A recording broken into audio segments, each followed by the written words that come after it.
মুখ্যমন্ত্ৰী আত্মনিৰ্ভৰশীল অসম আঁচনিত আবেদন কৰা সকলৰ বাবে আহিছে ভাল খবৰ। কাৰণ ইতিমধ্যে দ্বিতীয় পৰ্যায়ৰ ভেৰিফিকেশ্যন প্ৰক্ৰিয়া আৰম্ভ হৈ গৈছে। অহাকালি 16 আগষ্টৰ 10 বজাৰ পৰা এই ভেৰিফিকেশ্যন প্ৰক্ৰিয়া আৰম্ভ হ'ব। আপোনাৰ ভেৰিফিকেশ্যন কেতিয়া হ'ব সেইটোৰ বাবে কোনো এডমিট কাৰ্ড মুকলি কৰি দিয়া হোৱা নাই। ভেৰিফিকেশ্যনৰ বাবে আপোনাৰ মোবাইলত মেছেজ কৰি অন্যথা ফোন কলৰ যোগেদি জনাই দিয়া হৈ আছে। আপোনাৰ মোবাইলত কোনো ফোন বা মেছেজ আহিছে নেকি চাই লওক। ফোন কলৰ যোগেদি কিদৰে আপোনাক জনাই দিয়া হয় সম্পূৰ্ণখিনি শুনক। ডকুমেণ্ট ভেৰিফিকেশ্যন হ'ব শংকৰদেৱ নগৰ ডিচি অফিচত। 10টা বজাত পোৱাকে সকলো অৰিজিনেল ডকুমেণ্টছ লৈ আহিব। ৰুম নাম্বাৰ 36 আৰু 17 আগষ্ট 10 বজাত আহিব। ঠিক আছে হ'ব। এইদৰে ফোন কল যোগে আপোনাক জনাই দিয়া হ'ব। তো ডেট অনুযায়ী কোনটো তাৰিখত আপোনাৰ ভেৰিফিকেশ্যন পৰে তো আপোনাৰ ডকুমেণ্টছখিনি লৈ ভেৰিফিকেশ্যন কৰাই ল'ব।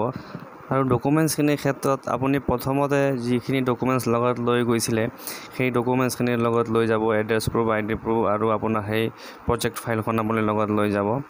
আশা কৰিছোঁ সম্পূৰ্ণখিনি তথ্য বুজি পাইছে। তো এই ধৰণৰ খবৰখিনি সকলোৰে আগত পাই থাকিবলৈ মোৰ চেনেলটো ছাবস্ক্ৰাইব কৰি ল'ব আৰু লাইক আৰু শ্বেয়াৰ এটা কৰি দিব। লগ পাম আৰু এটা ভিডিঅ'লৈ। ধন্যবাদ।